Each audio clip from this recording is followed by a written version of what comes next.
Massive modern movie making begins and ends with Christopher Nolan. There's been no one with his level of ambition, grandeur, and coveted access to creative resources who uses the scale of the medium to his advantage quite like he does. The action seems more intense in Nolan films, the faces on screen seem bigger, their performances even more dramatic, and in an instant we're transformed.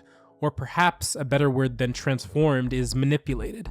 It's been a critical aspect of Nolan's approach to filmmaking. To say that he gravitates towards these unorthodox story structures and puzzle box narrative approaches would be an understatement. More than just gravitating towards them, it's often the only cinematic language he's capable of speaking. In some cases, he speaks it too well. And it's a kind of stylistic approach to grand, big-budget cinema he's helped to radically define in the industry over the course of the past 2+ decades. But in a movie like Oppenheimer, a biopic whose historical consequence looms over our modern world, there's a sense that this instills the filmmaker with an even greater sense of responsibility. Nolan, like some kind of vigilante hero, answers this call to responsibility with even more manipulation. And like his previous films, he's most concerned with bending two recurring attributes: time and matter. We see this most transformationally explored through Oppenheimer's two-timeline structure, the one in color titled Fission, detailing Oppenheimer's life from his early college years at Cambridge through the bomb's creation and testing at Los Alamos to his security clearance hearing for the AEC, and another timeline in black and white titled Fusion, told mostly from Strauss's perspective. From his first meeting with Oppenheimer to his Senate hearing, detailing the growing resentment he'd harbored towards him after a dreaded unheard conversation with Einstein. In interviews, Nolan has explained this two-headed approach to filming Oppenheimer, likening the colored scenes to Oppenheimer's more subjective, personal view, while the black and white scenes interject as a more well-rounded, objective telling of the history. He's employed a similar effect in the past, almost to a T, in his first movie, Memento. In the color sequences, we witness Leonard's unraveling life from his perspective, told reverse chronologically, the way someone with short-term memory loss, the condition Leonard suffers from, might experience events. The black and white sequences in that movie interrupt this flow, stylized as confessionals, revealing deeper truths about his condition. Both aid in connecting us closer to Leonard, to understanding him. In Oppenheimer, it serves the very same effect. Nolan jumping between these two dialogues is one of his simplest yet most effective forms of manipulation he utilizes concerning time. It aids in establishing a critical driving force in all of his films, repercussions. We're constantly made to view the events of Oppenheimer holistically.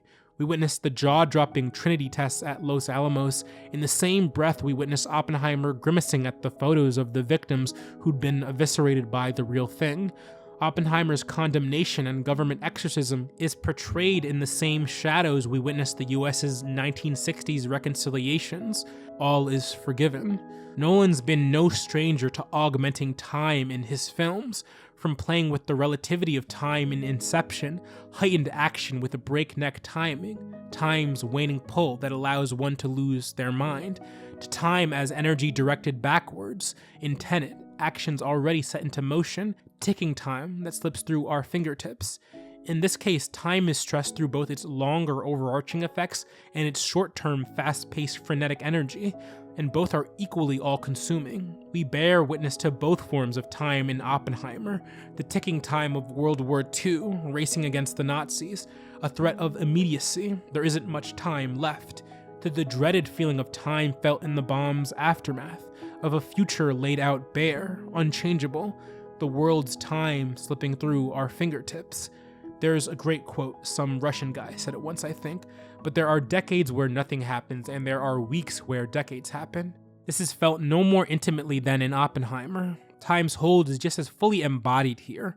All it takes is a close-up into Cillian Murphy's eyes to see Oppenheimer as he is, a man for all of his faults, and there are many of them, who felt time at every waking moment, an architect of a world living on borrowed time, spearheaded by the man who gave us the power to destroy ourselves. It doesn't take much to see why Nolan is obsessed with time. After all, time is the most cinematic of subjects. Before the movie camera came along, human beings had no way of seeing time backwards, slowed down, or sped up. Enraptured by Nolan's attention to detail concerning time, we're made wholly unprepared for a second kind of manipulation, that of matter. In Nolan films, this registers in the dramatic and world-changing, where the theoretical begets the experimental. He takes physics to new heights, inventing new languages of theoretical possibilities, taking the ideas of science and physics to their dramatic breaking points, the dream devices in Inception, the turnstile in Tenet, powerful forces capable of changing the rules of the world they were born into.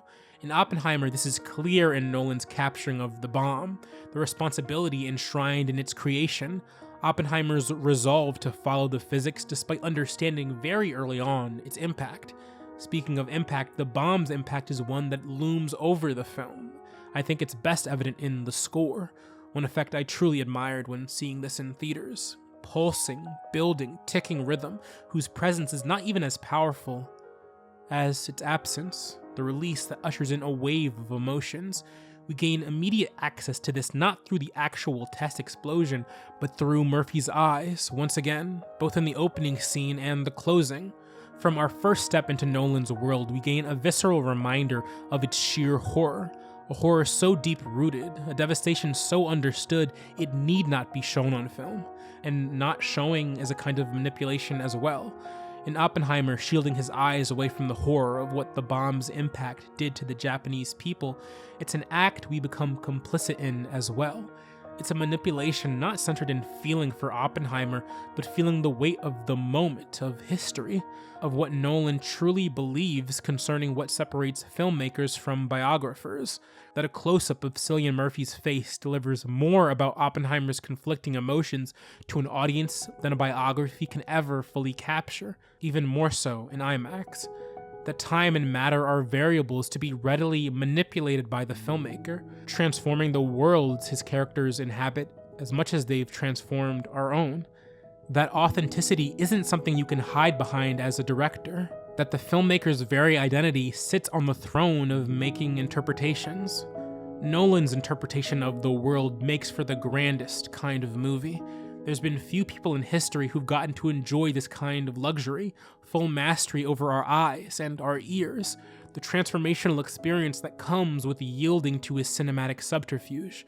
But as the horrors depicted in his films reveal themselves nakedly in our own world, I'm reminded to never lose sight of the manipulation that underscores not just filmic adaptations of world-changing events, but the events themselves. The kind of manipulation used to convince the world that genocidal violence is justified. The kind of manipulation that can fool a nation into believing themselves to be the good guys. And while Nolan's movies don't get nearly as critical by design, we can only hope that the future generation of massive movie makers seek to radically redefine our world the way he did. Movies are just a little bit over 100 years old. I mean, imagine being there 100 years into painting or theater. We don't know where this incredible journey is going from here, but to know that you think that I'm a meaningful part of it means the world to me. Mind Theater is a solo effort produced and written by me, Ewaking Bade. For only $3 a month, you could support the show on Patreon. It really helps a lot. The link is in the description box below. Thanks for watching. I'll catch you next time.